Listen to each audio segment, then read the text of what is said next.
Good morning, everyone. My name is Will Wright. I work for the Los Angeles chapter of the American Institute of Architects. This is the third in a series of panel discussions that we are hosting on the call to action to house more Angelenos. And it is a delight to introduce Tracy Stone, AIA, as our moderator. For everyone in the audience, please make sure you keep yourself on mute.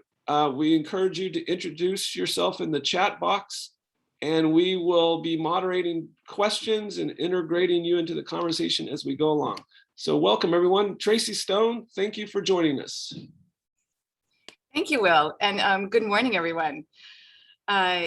So as Will mentioned, these panels were created in response to a series of strategies that were put forward by the AIA-LA as a roadmap to ending the houselessness crisis, essentially a call to action to house all Angelenos. And in this morning's discussion, we're going to be exploring two of the strategies to incentivize and allow as standard new models of housing, and to advocate that the State Board of Equalization remove the requirement that developers obtain government financing to qualify for the property tax exemption. This is Property Tax Rule 140A1 and 2. So we've assembled a diverse panel to discuss these topics, and I look forward to a lively conversation. I want to welcome our guests, starting with Leonora Camner, who's the Executive Director of Abundant Housing LA. In addition to being a YIMBY, Leonora is a believer in the regional housing needs assessment, the housing element process, and the need to create funding for housing subsidies. Leonora has been a member and volunteer of Abundant Housing since 2016, and she's a longtime advocate for more housing and more affordable housing. She currently serves on the Santa Monica Housing Commission. Eric Hecht is a licensed real estate broker, contractor, and owner CEO of HMMY Property Management Corporation. His firm is involved with real estate development projects that include multifamily residential apartment buildings, small lot subdivision homes, and commercial warehouses. As manager of Garden District Investments, Eric is also pursuing the legitimization of cannabis through strategically acquired and legally compliant commercial properties. Emma Howard is currently the planning director for Councilmember De León's office, although she joins us here today in an unofficial capacity. Emma holds a master's degree in community development and planning from Clark University, as well as a certification in creative placemaking from Ohio State University. She's worked as a regional planner for the Los Angeles County and worked on the City of New York's first cultural plan. Upon moving back to LA, she took a position as senior planning deputy for Councilmember Ryu's office before transitioning to CD14. Dan Tenenbaum is the founding principal of Pacific Crest Real Estate, where he oversees the acquisition and management of multifamily housing in Los Angeles. He's managed over 1,300 apartment units. Mr. Tenenbaum is a member of the CAA State Board in Sacramento, where he's a member of its legislative steering committee that reviews all proposed housing-related legislation in the state legislature. Since 2016, Daniel served as a commissioner of the Housing Authority of the City of Los Angeles, providing housing subsidies and programs for low-income and homeless individuals. HACLA also oversees the management of over 58,000 subsidized apartment units, making it the third largest landlord in the city. And finally, Arturo Yanez is the sole architect in our group. As partner, Art leads the design and planning efforts for FSY Architects in Los Angeles. Over the past 24 years, Arturo has directed affordable housing projects for various populations, including seniors, families, the developmentally disabled, survivors of domestic violence, at-risk youth, supportive housing for homeless individuals, mixed income housing, and housing for homeless veterans. With a strong commitment to preserving and enhancing the livability of Los Angeles communities, his leadership ensures a focused vision supported with a high level of design and construction knowledge. So as an overview today, we're going to be considering three questions. One, do we need to open up and or modify the definition of a dwelling unit? If so, what would that look like? What stands in the way of accepting new models of housing? What are the potential pitfalls? And how can we leverage financing options to move beyond public financing incentives to open the way for more housing? Why are these incentives tied to public housing? We'll discuss each of these in sequence, starting with the fact that the Regional Housing Needs Assessment recently released by SCAG suggests that here in Los Angeles, we need over 450,000 new housing units. So I'm going to start with Leonora. You're in the business of commissioning and managing affordable housing units. If you could wave your magic wand and build these 450,000 housing units in the coming year, what would they look like? What kinds of buildings would you like to see? Mixed income, 100% affordable, high rise, low rise, garden courts? You tell us, take it away. Thanks so much. So I'm just gonna share some slides to help illustrate some thoughts about meeting the RHNA, the Regional Housing Needs Assessment numbers, if that's okay now. 1 second, sorry.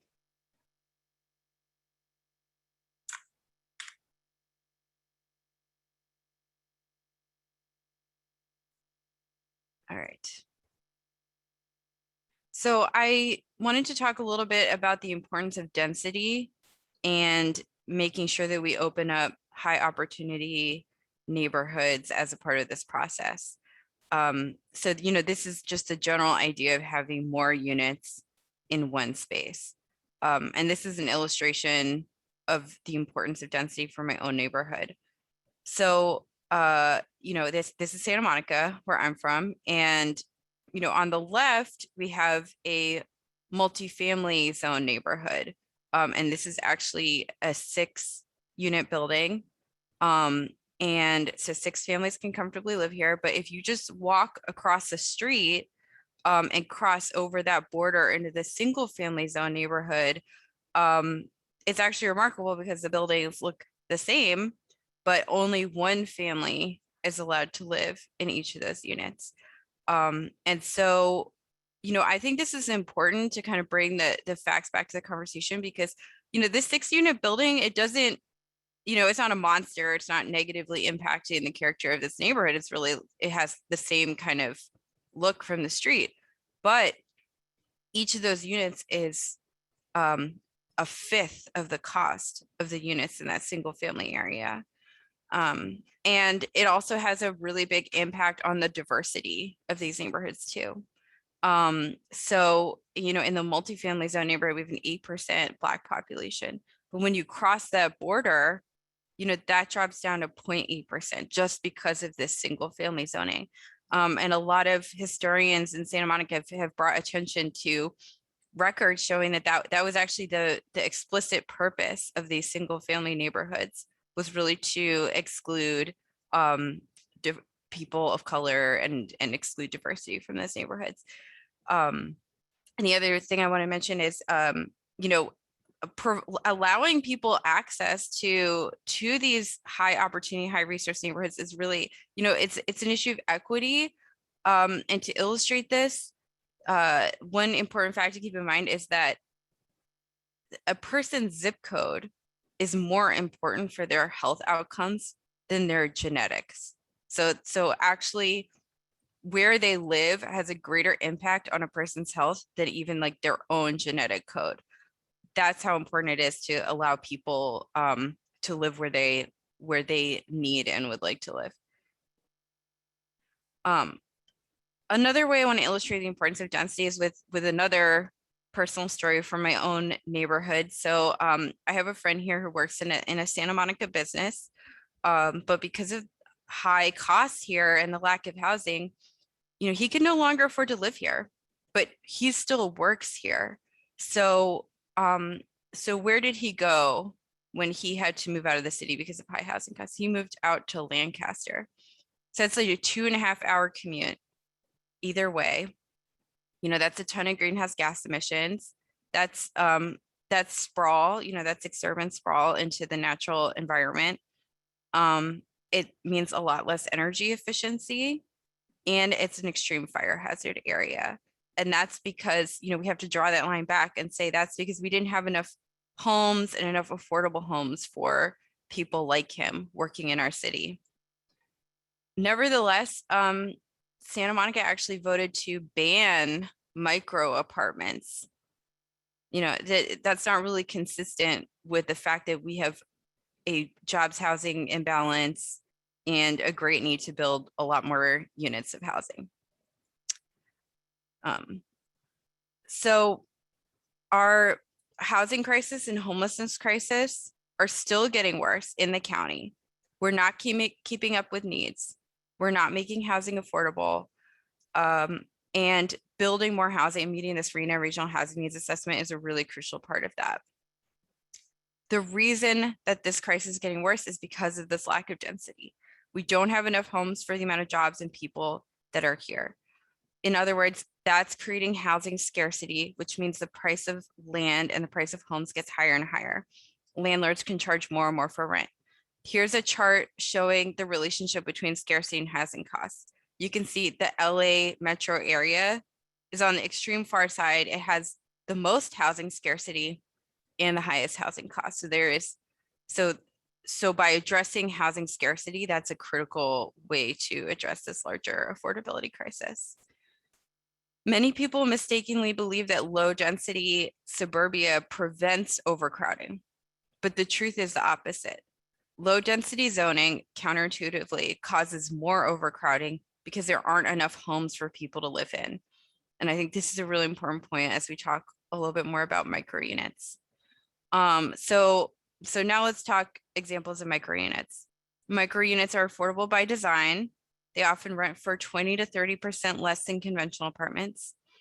They work well for younger, often single people who want to live closer to work, transit, and entertainment options, as well as older single people who want to maintain their independence.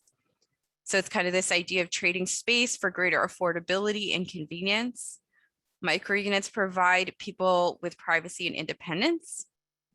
Micro units take pressure off of the existing stock of larger apartments. So it's common today in larger apartments for a group of roommates to outbid other families for those. So it makes sense to have more micro unit options available so that family units can be utilized more for those who need them. Micro units aren't the right choice for everyone, but they're the right choice for a meaningful segment of the population. People are better off when we have more housing choices available to them. We should really be building housing for all needs, for all people. This year, here's an example of micro units that are transitional housing in LA from this year. This is from Hope of the Valley, which opened 2 prefab tiny home villages. And they're hoping to build more of these types of communities. This is a really crucial piece of addressing our housing and homelessness crisis. Building these micro units that are specifically for the greatest need. And of course, we need to build more micro units of all types. Here's another interesting example of a micro unit. This is Podcare. I think this is really interesting because this is more of a boarding house kind of situation where people live in these bunks, and the rule of Podcare is that you trade your privacy for the affordability and community that this offers. And I think, that really forces us to think about, does everybody have to live in the same kind of home? People have different needs around community and privacy. And I think it's really exciting that there are different options available to people. Here's another example of micro units from LA Can's Eco Hood project. This is sustainable housing to achieve the goal of housing as a human right. But, of course, this alone cannot achieve housing as a human right. This is an important project, to demonstrate the importance of this kind of creative infill development. But we need a lot of these types of projects.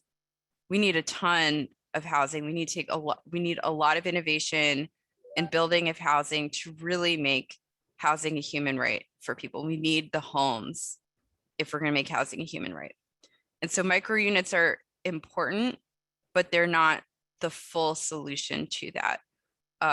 So that's my presentation. And I hope that answered the question. So thanks, everybody. Thank you, Leonora. I think that's an excellent point. Oh, there goes a fire truck, sorry. But that we do need a diverse range of housing. It seems like not everyone is looking for perhaps the same kind of housing. So I'm going to turn this over to Dan now, and I know you have some thoughts on where new housing units could be added to the city. what do you think is the best way to maximize the number of new housing units? So yeah, first of all, thank you for allowing me to participate in the group. It's such an important topic and one of my favorite topics to talk about. And the issue of density is one that if for those who've listened to the first of these three podcasts, we've had some significant conversations about commercial zones. There was mentions of other kinds of zones like the M zones, the industrial zones, the P zones, the parking zones.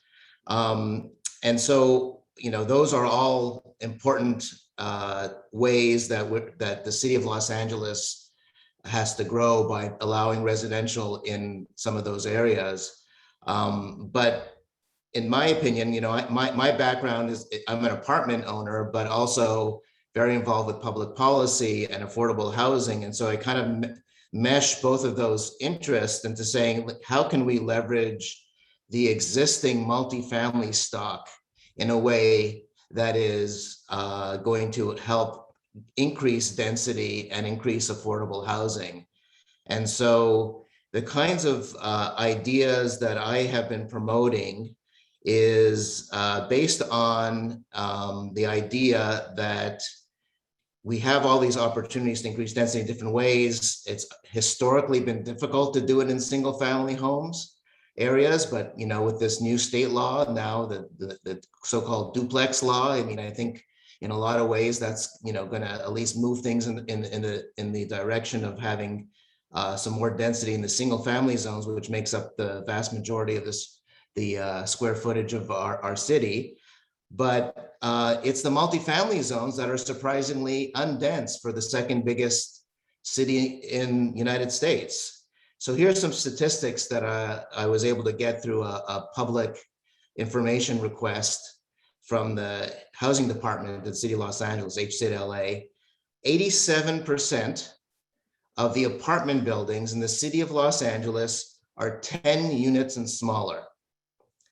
72% of the apartment buildings in Los Angeles are 5 units and smaller. So yes, we need to be looking at commercial zones. We need to be looking at all kinds of different ways to increase density in all kinds of zones.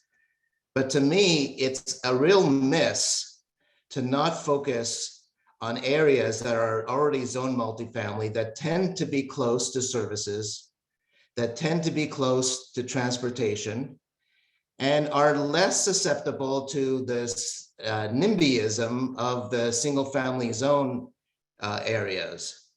And and obviously we have a lot of smart people who are working in planning in the city, and there's a reason why that's not happening. And the main obstacle to that, which I believe there's a creative way around it, is the fact that people are also concerned about displacement, particularly displacement of vulnerable communities, particularly displacement of folks who are benefiting from a rent stabilized unit.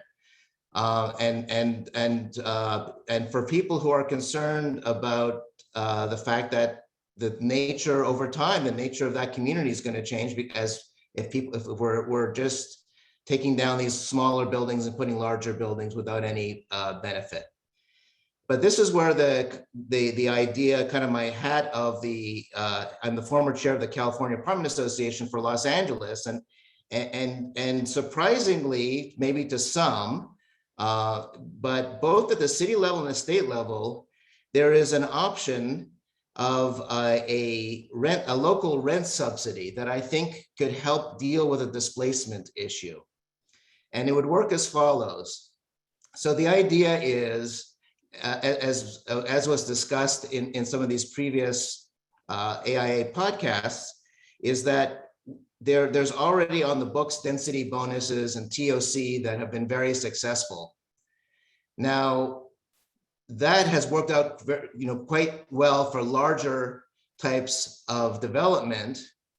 But because of the nature of the requirement for affordable housing in there, and then sometimes the requirement to have anyone displaced having to move back at the same rent, that makes it a lot more difficult to implement that on the vast majority of buildings in the city of Los Angeles that are multifamily. Remember, 87% are 10 units and smaller. And so how do you deal with the displacement issue when there's such an opportunity to build in areas that are already built out?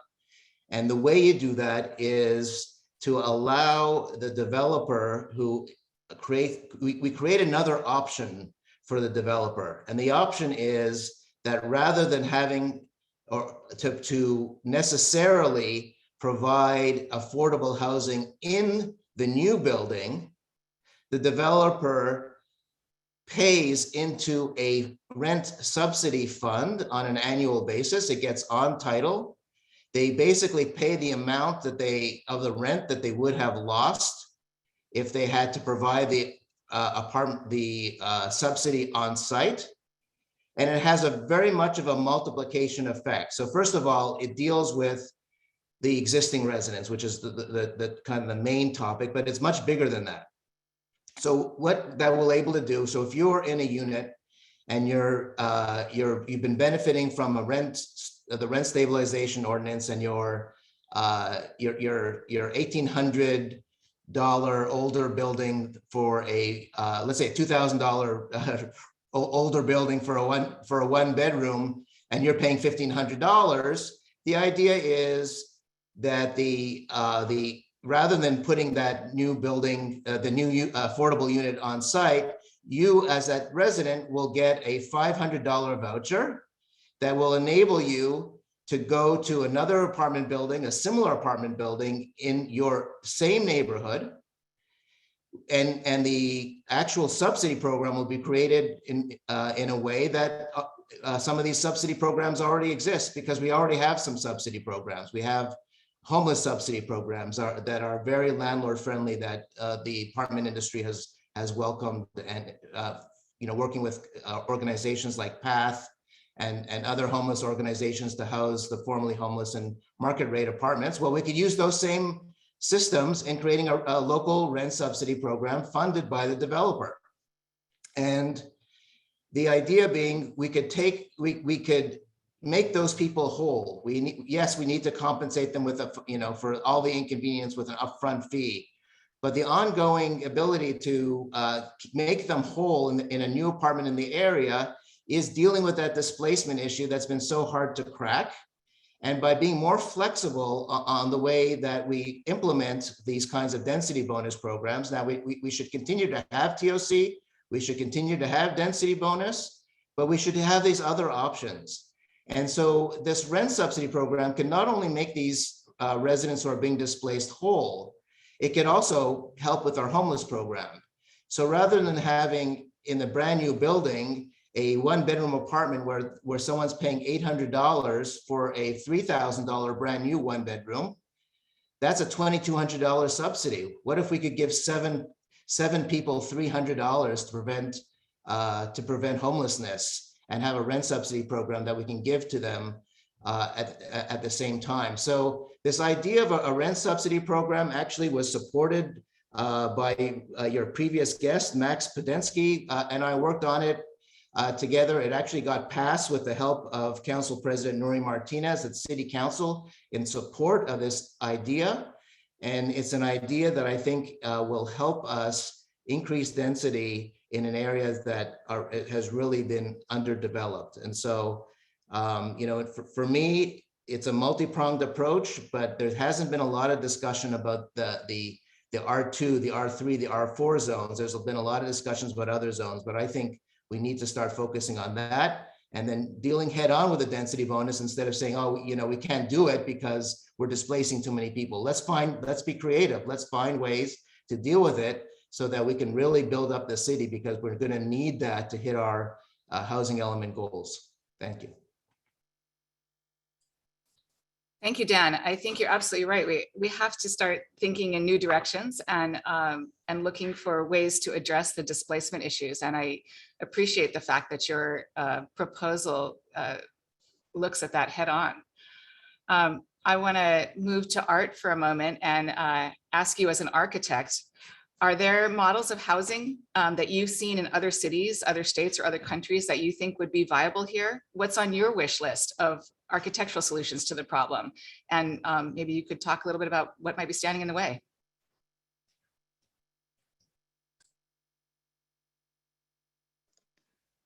Sorry, was that a question directed at me, Tracy? I heard the name Art in there.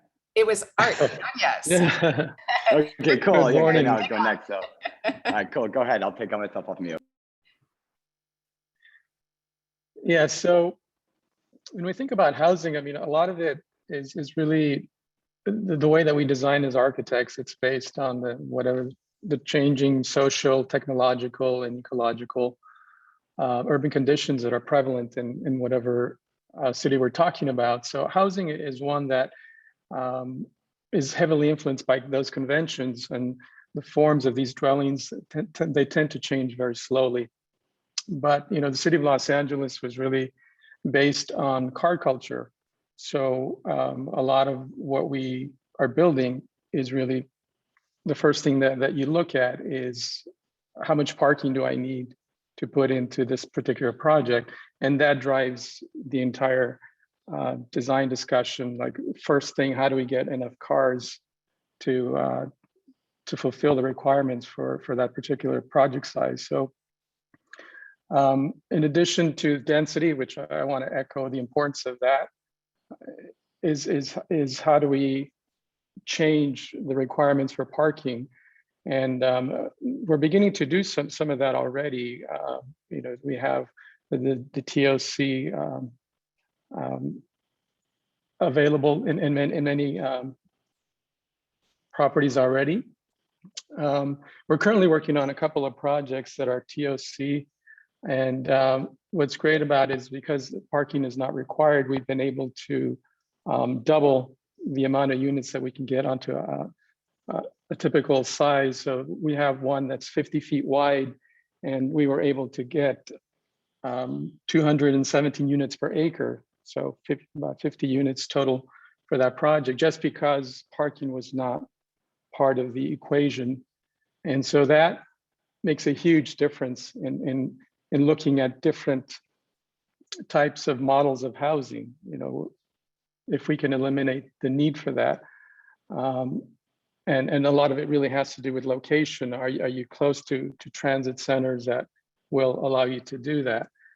But some other models of housing that I was looking at are like shared housing. We're starting to see a lot of that. In Japan, in Spain, in Germany, there are different models of that. In London, there is one of the largest, and really what it is, it's you have buildings that have a certain amount of bedrooms. They might have a bathroom inside of it, and then they have shared kitchens, living areas, and dining areas. And the largest one being in London, they have 550 bedrooms that would allow you to do that. But when we think about that, how could we do that in the city of LA? How would you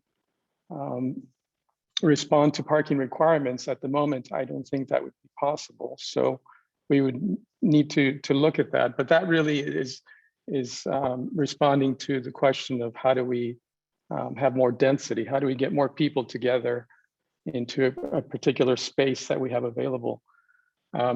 Another approach that I was looking at is cooperative housing. Zurich is a great example of that. It's been doing that for over 100 years. And it allows people at different levels of the wealth spectrum to live in the city of Zurich. I mean, it's a very desirable place to live. And it's really based on the model of cooperative housing. And that's not so much an architectural solution, it's more about how do you create financing and be creative that makes that available.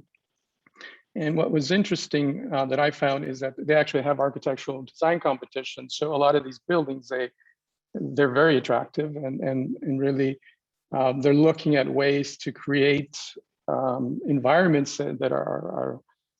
that support wellness and connectivity and community and keeping people together. So there's a quality of life that is maintained that sometimes people think about, well, if it's more dense, it's more people, and maybe the quality of life is going to diminish. But in fact, through thoughtful design and planning, you can create really great spaces that people feel proud to be a part of.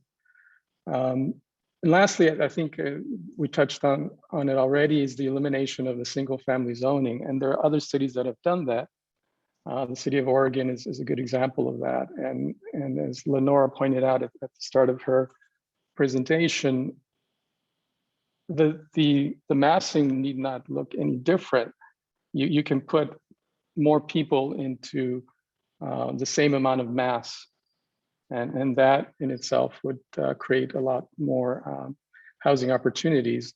There are already a lot of homes that are under occupied. They're empty rooms that are not being taken advantage of. So how do you then share some of that available space? And there's cities that are beginning to create opportunities between, let's say, students and senior citizens that have space available. So it's about creating those opportunities for people to come together and to live with people that they don't necessarily have a relationship with. So the co-sharing of those existing spaces that are already there, we don't have to build anything new. It's about how do you maybe reprogram those existing spaces or divide them in such a way that within the same volume, within the same footprint, we can create some interesting solutions. And within all of this, I think just maintaining a connection to nature, also being able to interact with other people, I think those are very important. No matter what the design solution becomes, it's really about that. It's creating that sense of community. With the advancement of technology at where we are now, we find that people are not leaving their homes. They don't need to. They can stay in their homes. They have their phones. They can have food delivered. They can shop online. So all of that is creating isolation, and that leads to a whole other set of problems. So we as architects can begin to create those opportunities for community and for interaction between people, in spite of the technology, which is intended to help us. But yeah, so those are just some initial thoughts about what we could do as architects. Thank you, and thank you for the reminder that the quality of design matters as well, and absolutely something, of course, that this community is very interested in. So I want to move now to Eric, who you're a developer, and full disclosure, Eric and I work together, which is why I thought of him for this panel, because he's always coming to me with new ideas for how we can house people. And so I want to know why you are looking at these new housing models. What are you hoping to accomplish by thinking outside of the box? And do you have any ideas you want to share with this group? Cool. Well, thank you very much for the introduction, Tracy. And it's nice to go forth. You guys kind of set me up for for my presentation, put on a lot of good ideas that kind of fit into my plan. So essentially my solution to the housing crisis, I'm going to be presenting my project Van Vita, which is essentially housing on wheels. So as I present this, I want you to think of it as a temporary solution. This is something that can be put up and taken down real quick. We're going to be targeting vacant lots for these for this solution. So either whether they're existing or even really my main target are transitionary lots. These are vacant lots that are going to be permitted for construction for future use, but may take 1 to 2 years with the permitting process of the city, but can be used in the interim to supplement housing for the Los Angeles. So I want you to think, again, temporary. We're targeting vacant lots, not eating up available lots in the city of Los Angeles. I want you to think inexpensive, easy to scale, and also you can put it quickly and take it down quickly. So before we jump into Van Vita and I present the presentation behind me, let me give you a little background myself. I'm a developer in the Hollywood, West Hollywood area for 15 years. I worked primarily on multifamily homes and small lot subdivision projects. In 2016, I entered the cannabis industry by purchasing commercial properties throughout California in zones permitted for cannabis use. I found myself working in 5 different municipalities, from San Diego to Oakland, in the licensing permitting process. Now, to be efficient, to travel from city to city, I end up actually purchasing an Airstream. For those of you who don't know, an Airstream is a recreational vehicle. Essentially, if you can picture me with a tiny Jeep towing a tiny home on wheels, that's about 60 feet by 7 feet. And I lived on and off this way for 4 years, which were honestly some of the best 4 years of my life. But in this, living the kind of this van life lifestyle, I learned about the van life community of digital nomads. These are young professionals working remotely. I think this is an exponentially increasing demographic that grew during COVID and continues to grow as people find remote working more efficient. These young professionals chose van life for 2 reasons. 1, affordability, and 2, freedom. Freedom to not be tied down to an expensive rental lease or mortgage, but also the freedom of exploration. These people wanted to open their world and not be thrown into an expensive box. So Los Angeles has been losing valuable people in tech industries to cities like Austin, Texas, and Denver. These digital nomads are escaping the high cost of living here in Los Angeles. My goal is to create an urban van life community in Los Angeles to flood Los Angeles with quick, inexpensive housing that supports the modern remote worker. So if you guys can see the presentation behind me, this is, I present to you guys Van Vita. This is a pop-up community project, and I'll be actually testing this project in 2022. We're gonna try to do a 3 to 6 month pop-up where we invite about 6 vans, which we call 6 van dwelling units. And they're gonna be supported by a 36-foot bus that's fully equipped with a office. There's 2 full showers and toilets. So 2 full bathrooms. There's actually a full kitchen, full-size fridge, stove, oven, sink, and dishwasher. And the general areas have a community garden and kind of a general recreational area. You see a fire pit, bocce ball set, a deck. Again, this is Van Vita is a temporary housing solution. So it's a non-committal housing solution. There are no fixed structures. Everything can be rolled off. Van Vita is inexpensive to build as it requires the minimal infrastructure, and it's very easy to scale.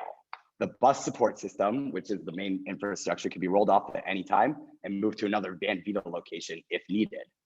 Each Van Vita space, this is key, will be at least 50% the cost of a median 1-bedroom apartment in Los Angeles. It's very inexpensive to put up, and again, very inexpensive to take down. So the key is where to place Van Vita. I see vacant lots as the key to Van Vita. So there are 2 kind of vacant lots in the city. There's vacant lots that have just been sitting there for 10 years plus. I saw an article in Curbed LA saying there are about 22,000 vacant lots of this kind. 10% are actually owned by the city. So, if we were to take this model where 6 van dwellings with 1 bus, and we were to just put up, fill in the 22,000 existing vacant lots, you'd have about 132,000 units ready to go. But again, my main target wouldn't necessarily be the vacant lots that currently existing. They're what I call transitionary vacant lots. This is me, the developer, who has a vacant lot I'm ready to build. And in this case, we're building actually 3 units, probably a year from now. We're highly delayed from the city. It's about a 1 to 2 year process. And we'd say just due to COVID and labor shortages, it takes about 2 years to get the necessary sign-offs and permits for new construction. The city's buried in work, they're short-staffed, and they're no longer permitting meetings in person, so they're heavily delayed. So I guess my proposal will be during this 2-year waiting period, the proposed land for construction, and in this case, we have a property on Sycamore Avenue, just been sitting there vacant for 2 years. I want to put this to use. Now, let me just point out that vacant lots are toxic to the city. They're open to trespassers. They're open to homeless encampments. They are prone to collecting trash. There's often dilapidated structures that are eyesores or pose dangerous threats to actual trespassers. There's often overgrown weeds that create fire hazards. So essentially by targeting the vacant lots, you kind of have this win-win-win model, I say, with the landlord, with the city, and with the residents. If you take it from the landlord's point of view, they're going to pocket a little income. They have this 2 years where they can actually rent out, like I said, in this case, 6 spots. It keeps their property busy and clean while they're collecting a little income. So no collecting of trash, no trespassers, no maintenance necessary, no fire hazards. But most importantly, there's no stress with the city to go get your permit, because usually I'm generally stressed where I have 2 years of sitting there. There's opportunity costs involved where I'd like to be putting my, I'm sitting there, I'm not collecting rent. I'm waiting to get this billed. It'd be nice to put this to use.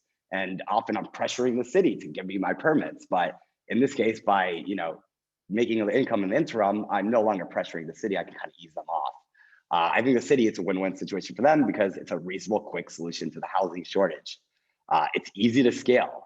LA can attract people back to California through inexpensive housing, particularly the digital nomads that we've lost to cities like Phoenix and Denver. I want to bring them back, but I also want to attract new users that have never considered this alternative life, but would enjoy the fact that they can live 50% of the cost of living, but also maybe improve the quality of their life. When I look at a project like this, I see it as something as break down the walls, build community. That's important. I think a lot of these solutions, it's nice to, you still have to go through the building process and build even these dorm style places.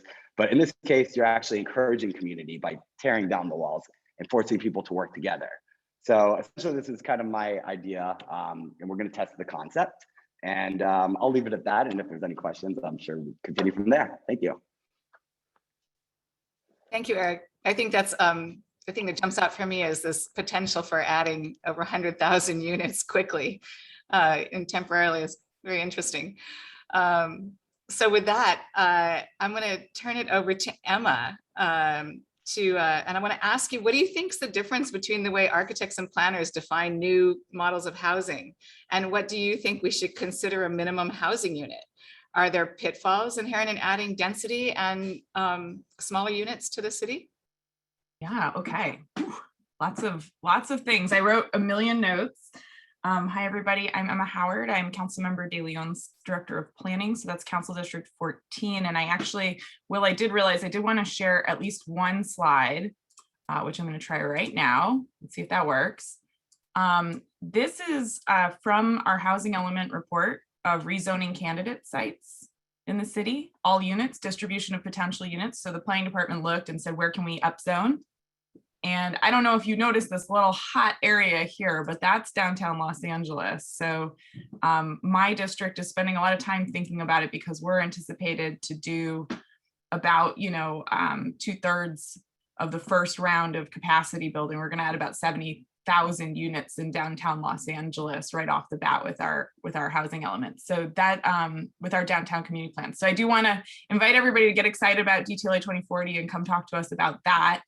That will be my one promo for work. But in terms of kind of planners versus architects, I think one of the things that I really thought was interesting as we were talking about micro units and the types of housing we need is that a lot of the challenges aren't in the concept of the units, it's in kind of the permitting and the code solutions to those units.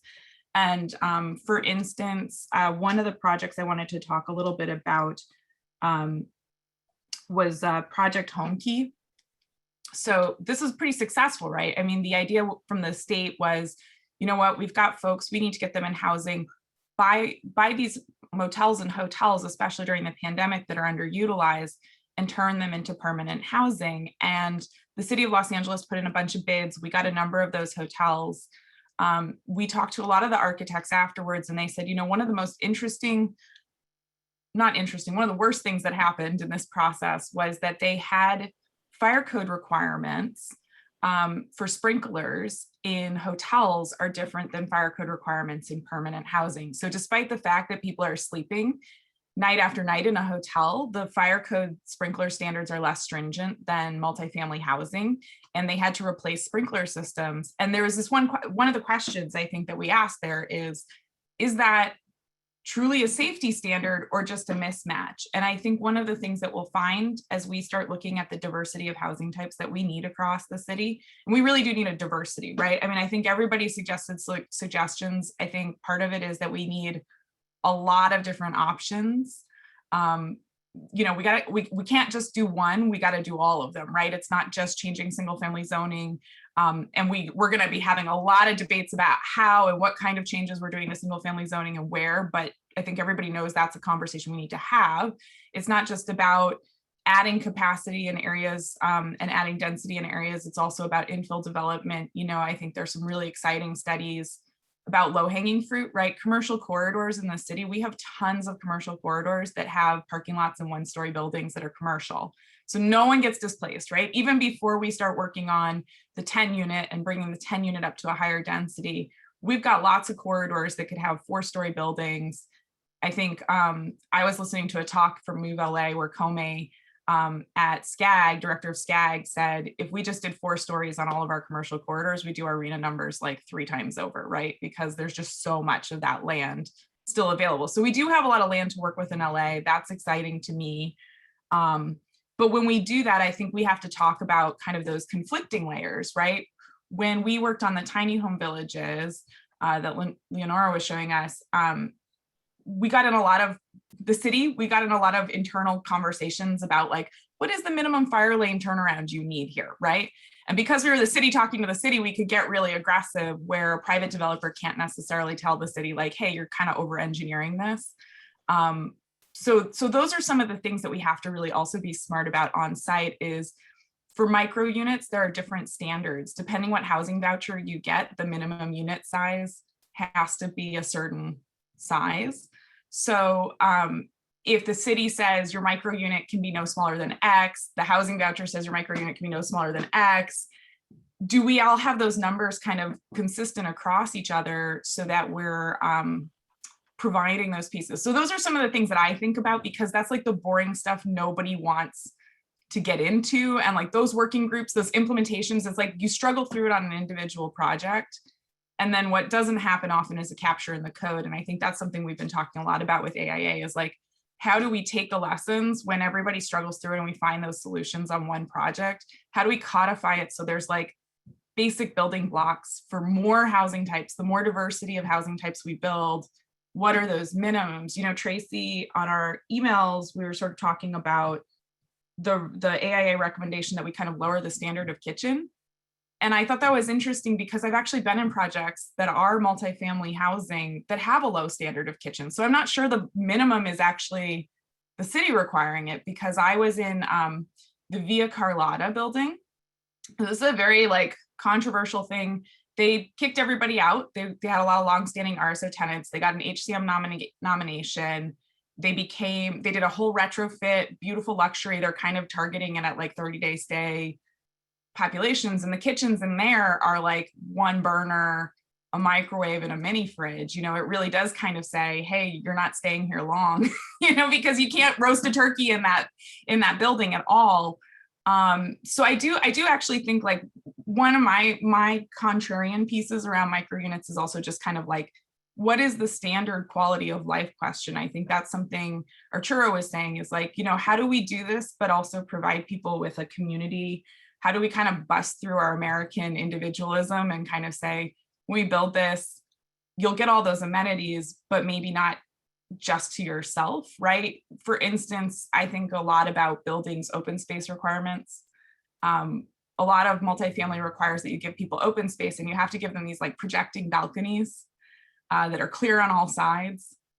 And they're not comfortable, right? I mean, nobody wants to go sit out on the 12th floor on a postage stamp with clear walls. I mean, maybe some of you are less afraid of heights than me, but I just am like, that's not comfortable. The wind's blowing, there's no shade. It's not like a cozy place to be. You don't have like good places to put your plants that's not, you know, above waist height. It's just kind of a tough little space.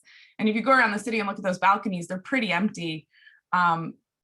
What could we change instead to lower the minimum standard for open space, but make it a communal space that is actually truly functional? And I think those are the kinds of questions. When I think about micro units, I think a lot about the phrase "the poor pay more," in the sense that although they are cheaper, they are more per square foot, and they come with less amenities. And so, you know, at certain points in our lives, we may want to live in micro units, but I hope we set up a standard where it's more like, you know, if you think about elder care facilities, it comes with programming, it comes with a cafeteria, it comes with like rooms with libraries and books. And I'm not saying elder care facilities are the, you know, gold standard of design depending on their level. But, you know, when we look at like the boarding house movements in the 20s and 30s, the young women who were moving to the cities to be secretaries, people sort of said, well, we want these young women safe. We want them all living together, but they had a cafeteria and they had like a reading room and they had all this stuff. And I think particularly coming out of the pandemic, I think we have to be careful about caution, like about the way we are conditioning ourselves to try to accept less, when I believe that our government and our society should also say it's possible to do things. I think we need to be realistic about some of the like ridiculousness in the system. You know, if you look at housing typologies, single family housing, a lot of Los Angeles single family housing was built in the 20s and it's 1,200 square feet, right? That was the average. That's really different than a 1990s hillside house that's 80,000 square feet, you know, on an ecologically fragile hillside that catches on fire. And so I also think that's another big kind of conversation, is like, what are the maximums that we have as well as the minimums, right? Maybe we should be putting a cap. I think I suggested this at one point. Maybe we should be putting a cap on the size of a single family home and say, you can go this big, but no bigger. That's the amount you get in a city of our size. We're not demonizing this type of use or kind of discouraging it, but we do think that maybe there's too much. There's just an excess that one family just does not need in our city. And just because you can afford to pay for it doesn't mean we have room to like offer that to you. So those are some of the things that I think about in terms of tiny homes. And actually, I think this is really kind of critical. We really wrestle with, you know, how to house people rapidly and affordably. That's a big question, right? When we have folks who are going into transitional housing, how do we make that affordable enough that we can build volume in the public sector, but also make it something people want to go into? And what we've really learned with bridge housing, so we built some bridge housing units in the city, and those are kind of dorm style spaces. People don't like it. They won't go into it, right? You can't turn off the lights. You have to have roommates. You don't know who your roommates are. You can't keep your pets. You can't stay with your girlfriend, right? So like, you know, if you think about, you've lost everything and now your personal autonomy is taken from you. Your one family member, your one pet is taken from you. And now you can't even decide when you want to turn on and off the lights and what temperature you want your room to be. That's where we're really seeing that the tiny homes have a lot more success. You know, they're not built for forever. And they have limitations, right? They don't have, you know, a shower in the unit, and they don't have a lot of the things that we would want to have in a housing unit permanently. But what they do have is you can bring your family member and your pet and stay with them inside the tiny home. And so I think that's something, again, we should take lessons from what we're learning about housing people who are the most vulnerable to sort of like, if we have a micro unit, again, it's a very transitional phase. If you get married, living in a 300 square foot, like there's a few really committed people who do that. And I think they get in all the architectural magazines, but the rest of us are not that minimalist. And if you break your leg or need to sit in a wheelchair, like these 300 square foot units are going to be really tough for you. So I think adaptability is another big thing I think a lot about. We have had so much success in downtown. And one thing people didn't really mention in terms of adding volume, but in downtown Los Angeles, we have had a massive amount of success using something called the Adaptive Reuse Ordinance, which took office buildings and made them into residential, right? And we added about 50,000 units before we were really even building new buildings in downtown Los Angeles. And so I think the other big question I would just say in terms of like designing for future housing is every new building we build should be ready to kind of flip and flop back and forth between a lot of uses, right? If we're building stick podium, we just need to think about like, can we change that rapidly as things change, right? The boomer population is very big, but the populations after it are smaller. And so we may not actually have a supply scarcity for long. And I would at least disagree slightly in a supply scarcity in that I think we have a targeted scarcity. We have an affordability scarcity for me. And this is a big point of debate, right? I mean, we're gonna have like a lot of people are gonna have kind of different takes on this. Some people believe like, let's build all of it and it will eventually matriculate downward. But I think we found in the last housing cycle that we needed 35,000 above market rate units and we built 100,000 units. But we only built a quarter of what we needed for all the low, moderate. And moderate's tricky because a lot of people live in moderate housing that's not recorded. So that may be an undercount.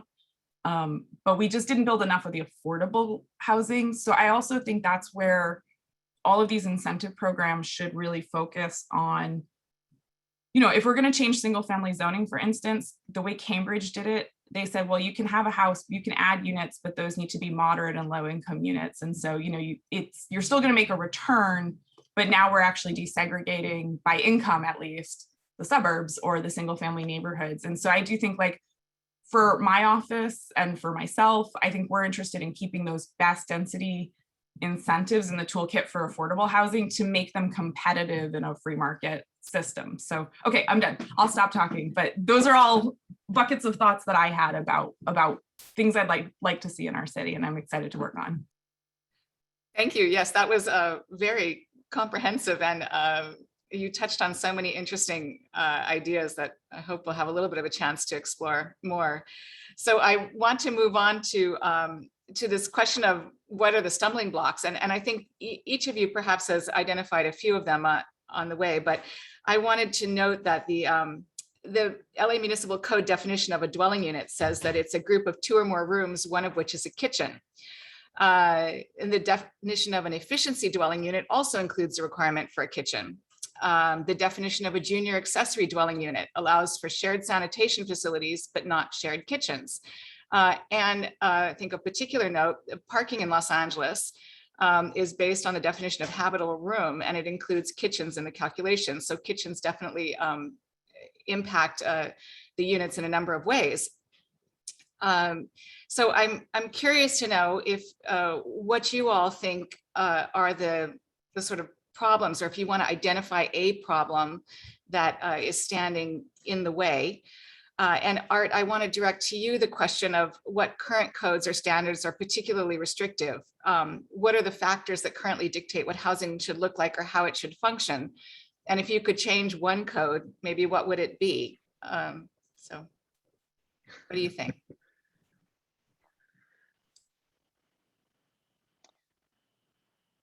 Well, there are several things that come to mind. As I mentioned earlier, parking is a big part of it. Like, what really determines the number of spaces that are required. You know, we work a lot on affordable housing projects, and on the newer projects, we're able to have buildings without parking. And a lot of the rationale is that these people, they're coming into a situation where they don't have a place to live, so they don't own a car. So there really is not the need for the parking. And these buildings, these properties are next to transit centers, maybe within half a mile, so they're able to use that.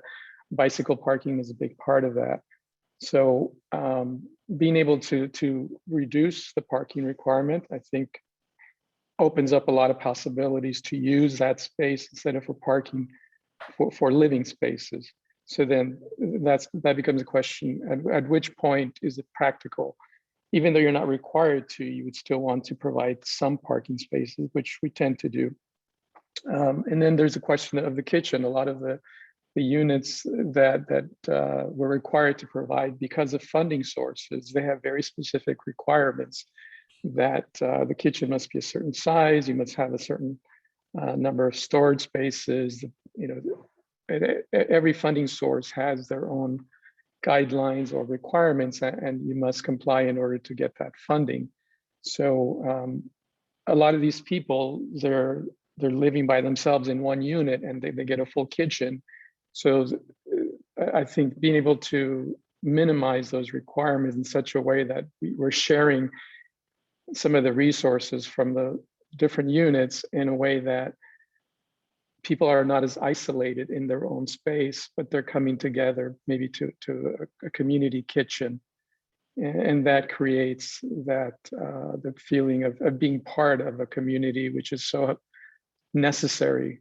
A lot of the people, they've lost everything, and just having that connection, sometimes that's more important than the space that is available to them.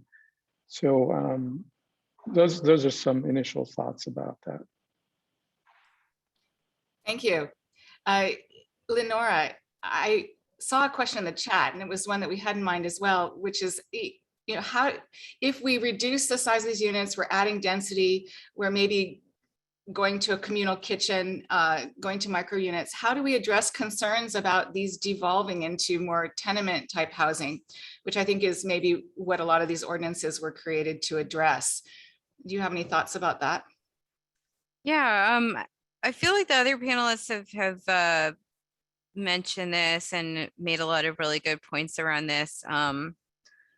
But you know, the history of terrible and unhealthy conditions in housing is extremely important to acknowledge. And I think the solution can't be to make housing affordable by allowing conditions to be inadequate. So I think, you know, while I think micro units are an important part of the solution to housing and addressing housing scarcity, and that you know, they should be an option available to people, we still have to ensure quality conditions for all. And so for that, you know, we really need strong agencies with the resources to investigate and enforce complaints around housing. And I think the tenants' rights work that has been done by legal advocates, you know, that was really important and successfully winning a lot of rights that, you know, people take for granted today around housing. But a small unit, a micro unit needs to be, needs to have a place in these approaches to housing, as long as the conditions are safe, they're habitable, that they have access to basic needs like power and water. But you know, while we talk about creative solutions, we need to make sure, you know, that equity is a central part of that conversation, and that, you know, it's really about choice and access and not forcing low income people into inferior conditions. Yeah, exactly. Thank you. Eric, how are you handling the current restrictions and codes that limit your vision? I think someone in the chat brought up the point that these temporary kinds of housing are current code violations. So how are you going about changing that, or what would you like to see changed? First of all, doing a panel like this is very helpful and trying to promote these new ideas for sure would be the way to do it. And you know, with my idea of Van Vita, what I like about it, there's you know, you kind of have traditional RV ordinances and codes you kind of adopt that can apply for how the land and everything's situated. And generally the vans or the dwelling units themselves are approved, or safety protocols are placed by the manufacturer of the actual vans. So, you know, when you kind of put together one of these micro housings or whatnot, it's kind of a new product. It'd be hard to kind of get the city to approve something like that. But, you know, my main focus is changing the regulation, changing the code. That would be the most helpful thing, especially with our housing shortage. I'd like to point you to a great company in Oakland. They're called Mighty Buildings. They can 3D print a house in 24-hour period, which is absolutely amazing. I look at something like that as the real future and how, you know, getting these houses going. But unfortunately, you know, the kind of material they use is, it might take about 10 to 15 years just to get approved by the city, because it's something new that's never been used. And our codes are kind of going based off what the construction materials that have been approved over the last 30 years are quite archaic. So, you know, something like this Van Vita format kind of actually applies to what the future would be, with that, which I think is prefab homes, maybe tiny homes, you know, we drop off pallets. I mean, so the idea with something like this is to kind of create a good plot plan for how to proceed with the future. But you know, the main thing I guess we're breaking here would be, you know, putting things on wheels. Obviously, there's kitchen requirements, you know, living requirements. Generally, these vans come with a full kitchen, full bed. Often they have a composite toilet. So, you know, when we have even the bus, that's just to supplement them, but they're pretty self-sufficient with this kind of model. So again, you know, just doing things like this and trying to push the city to change certain codes, but, you know, I want them to look at the solution as almost an emergency temporary solution. You know, I intend with this lot to build, you know, a 3-unit building according to the codes of LA and do that very normal. But in the meantime, I want this a temporary emergency measure so I can provide housing, 6 units immediately. I mean, you multiply this across LA, you know, any vacant lot, whether they're existing for 10, 15 years vacant lots, or ones that are transitioned that are going to be building in 2 years. If you flood the city with these vacant lots, you'll be able to flood the city with housing. So, you know, it'd be nice if the city treats this as a temporary solution and, you know, institutes these emergency temporary measures. But here's kind of a turnkey operation that doesn't require much code change. Again, just adopt an RV ordinance that kind of already exists and, you know, you kind of have the safety protocols, everything in place by the manufacturer of the vans. So Emma, you've been involved, I think, on the city side with some of the regulations or clearing some of the regulations to allow the tiny homes. Perhaps you can talk a little bit about where you see the need for improvement in the way the city builds and or permits housing, and are our current codes making the work more or less challenging? Are there any lessons that you've learned from any of these programs, turnkey, tiny house, and others that you would like to see implemented? Oh, yeah. Yeah, I guess, I'm sorry, the question is Oh, not. sorry, was it to me? It was Emma, but you know, you guys are Okay, welcome I know, I'm good. to I'm discussion. Emma, please take it away, sorry. Yeah, honestly, there are a million lessons. I wish that there was like I wish I had a day out of the week where it's like, don't answer any emails, just write down some lessons learned that we could start implementing. But that's how we write motions. One big thing that I think that's kind of critical, I really think that focusing on affordable housing can be a really immense tool, because affordable housing, as everybody's been talking about, has all these like additional requirements. So when we focus on cleaning the code for cleaning those up, we will then by nature apply it to market. And so there's like this real benefit of like, it would prioritize the thing we need the most of, but also clean it. In particular, one of the things I actually thought a lot about that I wanted to mention, the city created an ordinance called permanent supportive housing, right? And this is like a supportive housing kind of by right density bonus kind of program, right? And so it sort of says, if you're building permanent supportive housing, you get these waivers of parking, you get this, and it's by right. And it's allowed in multifamily, it's allowed in commercial, it's allowed a lot of places. And it took a while, right? It got litigated and it got allowed. But when I have worked with developers on PSH projects, a lot of PSH developers end up having to use density bonus or TOC as well, because PSH is based on underlying density and it's not enough. And one of the things I think that really kind of, one of the biggest kind of things that I've been kind of kicking around as a solution is that we really do need to kind of step back and say, when we use incentive-based programs for things we need, have we ever, all of our state laws are kind of predicated on the idea that your density is going to be restricted, and then we'll give you like special things if you bump it up. But what does it mean if we sort of unchain that, particularly for certain kinds of things that we need? What if PSH says, and this is something we have in downtown. Downtown has the greater housing incentive area, and we don't have a limit on density in downtown. It's been immensely successful, and we're not subject to overcrowding yet. I mean, we still need a lot more parks in downtown and a lot of other things, but the only overcrowding we have is people sleeping on the streets. It's not in the buildings, right? We're not seeing these like tenement buildings being built in downtown. So that unchained density doesn't really do that.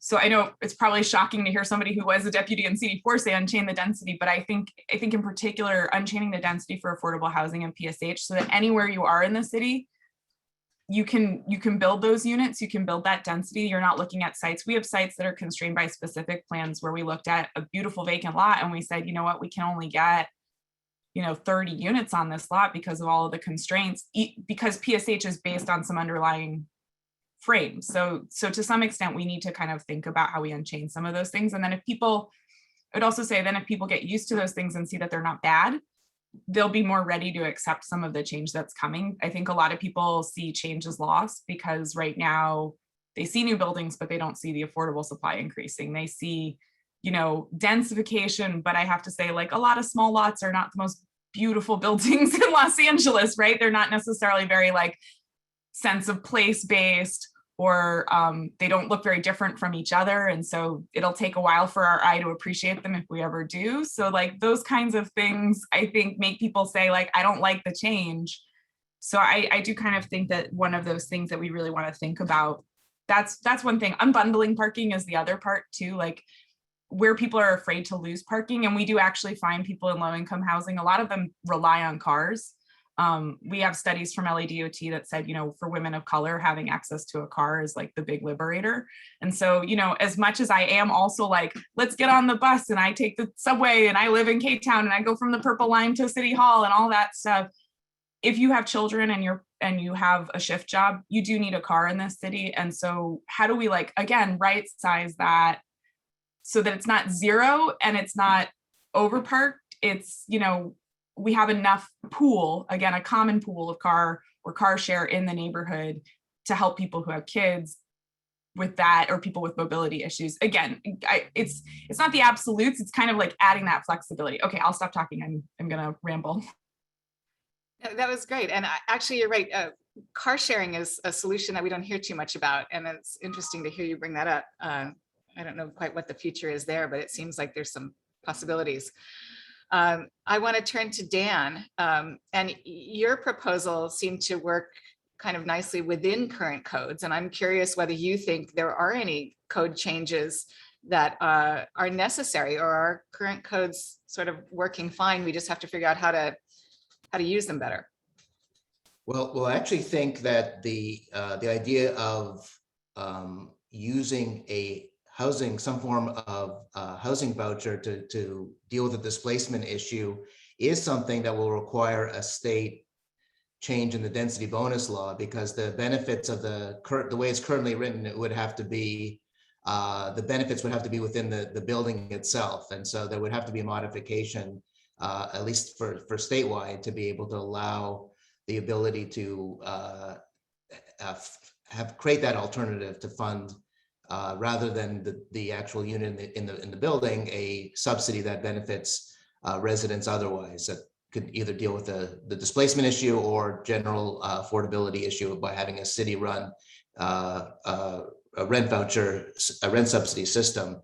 But the issue of affordability scarcity that Emma brought up, I think, is also prevented by state law that could be changed, that could really, I think, benefit the number of affordable units. But it's in a way that, you know, the systems both at the state and the federal level for affordable housing is really focused on new development. And that seems, you know, when people talk about affordable housing, they almost always talk about new development. And of course, my orientation being an apartment owner who's very familiar with the existing stock, saying, you know, the way I look at it is well, why does affordable housing always have to be a new unit?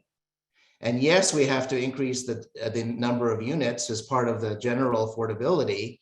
But since when does someone who is in need to be in a new unit? Why they just needed to be a quality unit, and one that's habitable, one that's near services. That's that's the key thing. And so, to me, you know, I had a meeting recently in Boyle Heights with a developer who's developing in Boyle Heights a large affordable housing project, and their average cost in Boyle Heights for their unit, you know, granted it's more oriented towards families, is $650,000 a unit.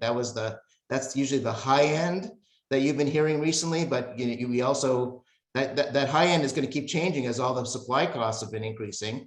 So in Boyle Heights today, based on today's budget, it'll cost $650,000. Well, yes, we need affordable housing, but do we need $650,000 per unit affordable housing? So the question is, how can we leverage the lower cost existing housing stock to create programs? And I think part of the answer is related to my other hat, which is as vice chair of the Housing Authority for the City of LA, because we have a acquisition group. And our acquisition group was the group that purchased all of those hotels and motels on behalf of the city for Project Homekey. It's the same group that's going to be buying apartment buildings in the second round of Project Homekey. And what we're doing is we're buying these, even apartment buildings, at about half the cost of these new affordable units. And of course, in this case, we're buying brand new vacant units, because that's one of the requirements of the law.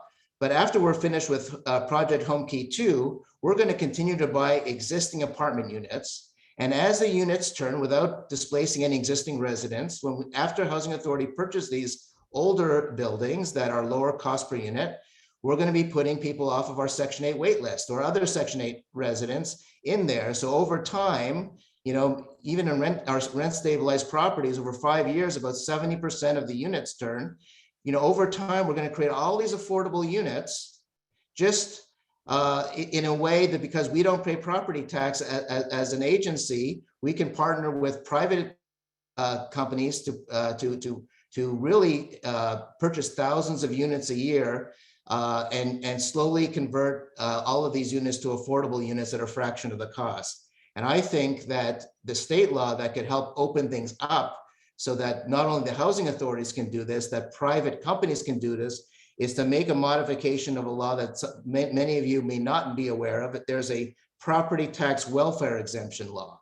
And that basically allows a private, not a developer, but a private investor to purchase a building, and then in exchange for putting a covenant on an existing apartment building on a certain percentage of the units or all of the units, they get a similar prorated property tax exemption. So there's ways, a carrot approach as opposed to a stick approach, way to create affordable housing by both having public entities like the housing authority, but also with change of laws, opening it up to private companies to be able to provide affordable housing, covenanting it for 55 years on these for affordability in a way that's a lot lower cost per unit, but that's going to require a change in law.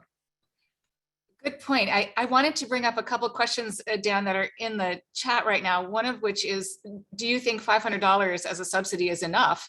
And secondly, maybe you could explain how this proposed subsidy is different from an in lieu or impact fee? Sure. Well, I'll answer the second one first, because the in lieu fee is basically being used to fund a program to make expensive, affordable units in another place. In other words, it's only for my understanding is it's just being used for new construction elsewhere, whereas the idea of a rent subsidy program, it will actually be able to provide a lot more people subsidies elsewhere. Now, the $500 was just an example, but remember the idea being that under the density bonus law, whatever those affordable units are, the owner or the developer is taking a loss of rent that they would otherwise have had to, they're taking a loss anyway. We're just moving that loss, that same kind of loss in rent, to benefit more people in the existing housing stock that's out there. So the $500 may not be enough for that person, but whatever the dollar amount is, it's going to be the same for the developer, but it'll allow the ability for any of those residents. Typically, it may not be in every case, but it's a lot more likely for those smaller buildings to come down when you provide this option, as opposed to the current law that says you have to bring that person back in at the same rent as before into the brand new building. So I think it'll tip the scale a lot more, so that a lot more of that potential development, but again, dealing with the displacement issue. Emma, did you have something you wanted to add? Yeah, actually, I was working on a project where a developer wanted to take out 40 units of RSO and build a 300 unit building with 28% extremely low. And so, my office at the time was very concerned because those tenants made too much to qualify for the extremely low in the whenever this thing got built, and they made too little to qualify for the market rate. And so they were being kind of kicked out of their neighborhood, right, if this project goes through. And I think there were a couple things that kind of came up with that. There's a thing that we have in the city called Tenant Habitability Program. And that's if you are doing renovations on an RSO building, there's kind of a process that talks about how you can move people out and move them back in. And what the developer does is stay the landlord, and they pay the difference in rent, and they move you into a different unit for the construction cycle. And I've long thought that should be kind of how we base payouts when we cash for keys people or kick them out of their rent control. We should sort of say, what's the differential on average rent in this neighborhood versus what you're paying? Let's give you a lump sum of 5 years of that market rate differential, and that could be kind of like, from there, if the building's not done by that point, then you surrendered your right to return, or you can come back in if we're not done paying out the sum I think we have some models that we don't, and when we've had conversations with the housing department about that, they were like, that's not the model. And I was like, well, it's just kind of a good fair calculus, right? It just kind of talks about what it costs to stay in your neighborhood. It gives people a sum that's based on what they can currently afford to pay in rent, which is, to me, I think what's kind of critical about RSO is it's not like 20,000 if you're this age and 11,000 if you have this, this length of stay and stuff. Those calculations are really not helpful. It really should just be, what does it cost you to stay in your neighborhood for the next 5, 6, 7 years? Let's help you find an RSO stabilized building. And that would be fair. So I think a lot of times like the policy is just not fair or common sense, and fixing those things would be helpful. The problem with the state law is it's like, what's fair is you can return at your same rent to a building, but it doesn't ask the question, does the renter even want that? If you have to wait 5 years to come back in, do you even want? Most people just leave. I mean, it's like, then the developer's burdened with trying to keep track of that person. The renter is like being followed around going like, I want to just move on with my life. I don't want to think about this anymore. I've been kicked out. And so I just think like sometimes the law that we write is not very like humane or thoughtful or common sense. And it has impacts to everybody. It's not good for the landlord. It's not good for the developer, and it's not good for the tenant. And that's the stuff that we should be, championing and fixing at the state level. Is just like, why did you do this? It was meant to be helpful, but it's not helping any. Yeah, I think that happens a lot. Those unintended consequences pop up later. So I want to spend a little bit of time at the end here on this idea of financing and funding. And one of the strategies that the AIA has proposed is that we take a look at property tax rule 140A 1 and 2, which I think Dan may have alluded to a different piece of it. You might correct me if I'm wrong. But it basically only provides incentives for publicly financed projects. And we're living in an era of reduced public spending on housing. I saw some comparison that looked at the pre-1980s federal budgets compared to today's, and we are way below what we were spending back then. So if I wanted to just spend a minute to talk about the complexities of putting together a public financing package for a new housing project, and would it help to have private financing options available? And I'm going to ask Leonora to speak to this because I know she has to leave us quickly. Yeah, sorry about that. Yeah, I say, financing is obviously very complex for affordable housing. I think, it's, there's a lot of different funding sources that have to be navigated. It takes like, a lot of professional expertise to navigate that.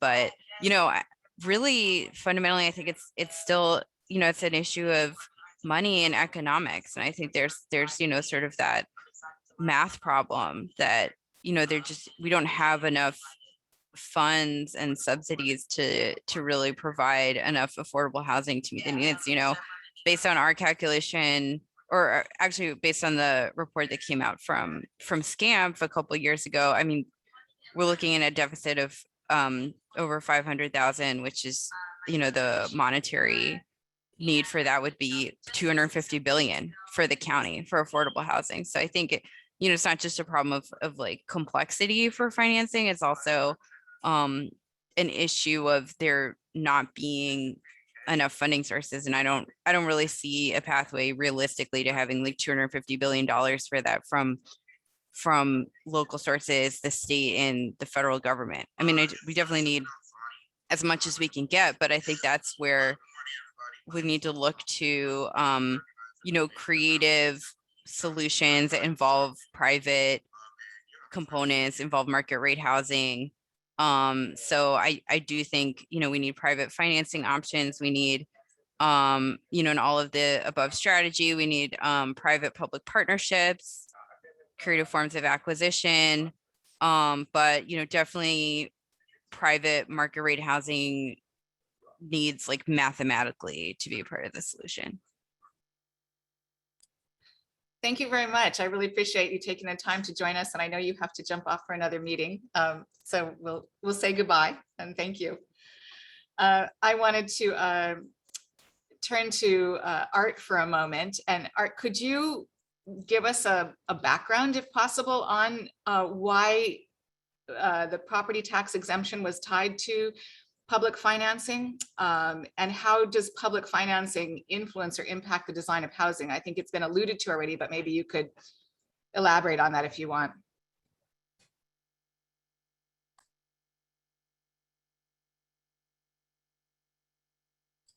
You're muted.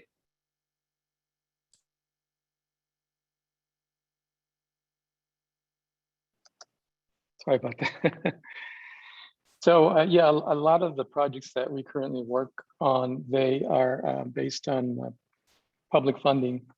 And so a lot of it is being able to look at the different funding sources, and each one has their own requirements. And understandably, it's about maintaining a particular set of standards or quality to ensure that people who are coming into these units are not being given something that is below the standards that are preferred. But times we come across things that don't necessarily feel a particular project, and so I think revisiting some of those would be helpful to see where we are and what restrictions some of those guidelines really create in providing additional housing. Sometimes if we could have one more unit, or because the requirements have certain minimum sizes for rooms or for units, I think we could be more efficient with the available space and really create other, architecturally create solutions that maybe are more creative, and you have maybe more natural light, or there are other ways to create spaces that are more pleasant than just really meeting those specific requirements. And yes, a lot of what's being built, it is of good quality, and having oversight from all of these different agencies help, but it does bog down how it all gets done, and it does create a lot of regulatory process and time that it's hard to really work with. And in addition to what the city will require to get the permits, now on top of that, you have all of this that you have to go through to ensure that you meet the requirements, because the monies that are available, it's a very competitive pool that developers are vying for. So being able to get as much into the units as possible is priority number one. But can there be some flexibility within that? I think that would be a good thing to look at. Thank you. So I know we're running out of time here, and I just wanted to ask each of you if you want to kind of say something as a closing statement. Eric, I'm kind of curious to know if you had access to some of these incentives for private financing, would that change your calculus for the kinds of units and things that you look at? The rest of you, I don't know if you want to just kind of wrap up here or give us a takeaway from this discussion, that would be great. So let's start with Eric, and then we'll move to Dan and Emma. So when it comes to public financing, to be honest, that sounds to me like actually more regulation, because I feel like you're more, when you apply with the government, they want to kind of start looking into things and whatnot. And frankly, that's not my main problem or obstacle. So my main, obstacle is regulation. So I wouldn't want to increase that. But another problem is generally city delays. So I guess the best way to, if the city wants to provide incentives, I love rebates. Rebates are great because there's a lot of fees that are, associated with trying to put together a building. So, if you want to be LEED certified or provide some sort of housing shortage incentive, like give me rebates. I'd love that. Or, or rush me through the permit process. Again, we're very delayed. It's a 1 to 2 year process, and I'm losing a lot in my opportunity costs. I'm paying property taxes. I'm paying insurance on the building. So, rebates, rush me through. I think these are better programs from the city. But really just fix the regulation. And if you don't like the regulation of these micro homes or the Vandita that I'm presenting, make it temporary as an emergency temporary solution. And then we can scrap the project or roll the things off. So that's kind of how I feel about it. And I'll let the next person go. Thanks. Dan, you want to leave us with any thoughts? So yeah, mine's very quick, and that is, listen, we need to build more as part of the solution, because we just haven't been building enough, and the supply side needs to be part of the affordability issue, and we know how important it is to voters. The housing affordability, I think, after homelessness is the number 2 issue in the city of LA. So we need to figure out, supply needs to be part of it. But if we're not thinking about how to leverage the existing housing stock, we're missing out on opportunities. And there's not enough, in my opinion, there's not enough discussion about how to do that. We can do that in terms of creating more affordable units. They don't have to always be new. And then the existing housing stock, we saw an example of dealing even with a displacement issue, so that we can develop brand new units all the time as part of the solutions. Thank you. I think that takes us to you, Emma. You want to wrap it up for us? Sure. I think maybe one of my reflections is also kind of on to Dan's point.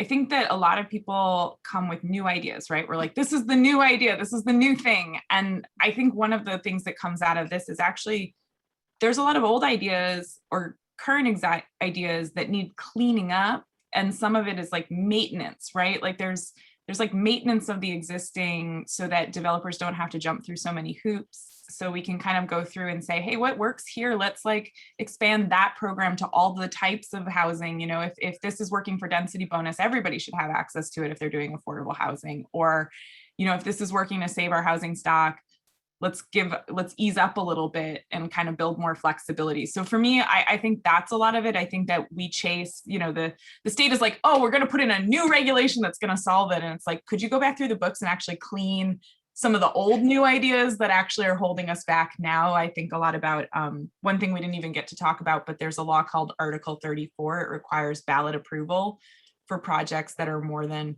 50% funded by for public housing. So in many of your council districts, we're at our cap. We have 10 units left in CD 14 that we can pay for.